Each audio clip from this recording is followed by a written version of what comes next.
आप फौजी हैं, आप जानते हैं सरहद पर हावी बने रहने की आपकी क्षमता सिर्फ आपकी शारीरिक ताकत पर निर्भर नहीं करती, बल्कि आपके पास हथियार कैसे हैं, आपके साधन कैसे हैं, उसी के अनुसार वर्चस्व होगा। हमारे हाथों में सबसे पहला साधन है in our hands is our own body, our own mind, our own energy. हमारा अपना शरीर, हमारा अपना मन, हमारी अपनी ऊर्जा। अगर ये तीन चीजें सबसे ऊंचे स्तर पर काम करें तो जो भी छोटी मोटी चीजें हमारे हाथों में दी गई हैं उनका अचानक एक अलग ही महत्व हो जाता है। जिन लोगों का अपने सिस्टम पर कंट्रोल है छोटी छोटी चीजों से, वो बड़ी चीजें कर जाते हैं, सिर्फ इसलिए कि हमारे पास पहला साधन यही है, ये शरीर, ये मन, ये ऊर्जा।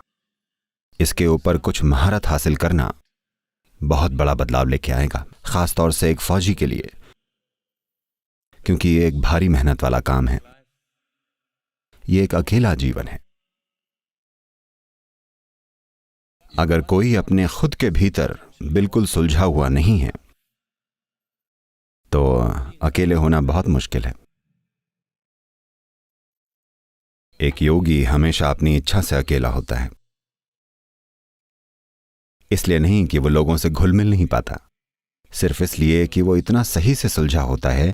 आमतौर पर उसे ऐसा साथ नहीं मिलता जो इतना ठीक से सुलझा हुआ हो।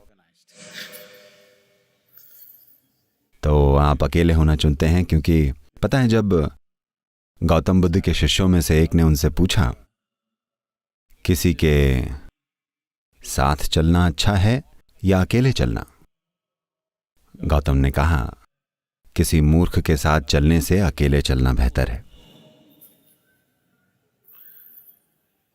एक सैनिक के लिए भी ऐसा ही है। आपके बगल में किसी बेवकूफ के होने के बजाय अकेले होना बेहतर है ना? अगर बेवकूफ बॉर्डर के उस पार हो तो ये अच्छी चीज है, अगर वो आपके बगल में है तो ये अच्छी बात नहीं है।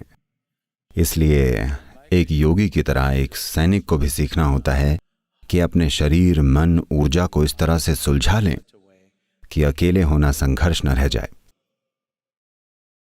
क्योंकि इसमें बहुत बड़ी ताकत है, बहुत बड़ी। एक इंसान असाधारण बन जाता है सिर्फ इसलिए क्योंकि उसमें खुद को इस तरह व्यवस्थित करने की क्षमता है कि अकेले होना कोई मुद्दा नहीं है। जो लोग हर समय मजबूरी में किसी का साथ चाहते हैं, लोगों से मुलाकात करने, घुलने मिलने और साथ रहने में कुछ गलत नहीं है, पर अगर ये एक मजबूरी भरी जरूरत है कि आपको किसी के साथ या चीज के साथ होना ही हो, उस हालत में One becomes unnecessarily vulnerable. इंसान बेवजह नाजुक बन जाता है। खास तौर से जिस काम में आप हैं, वहां नाजुकता का मतलब जिंदगी या मौत हो सकता है।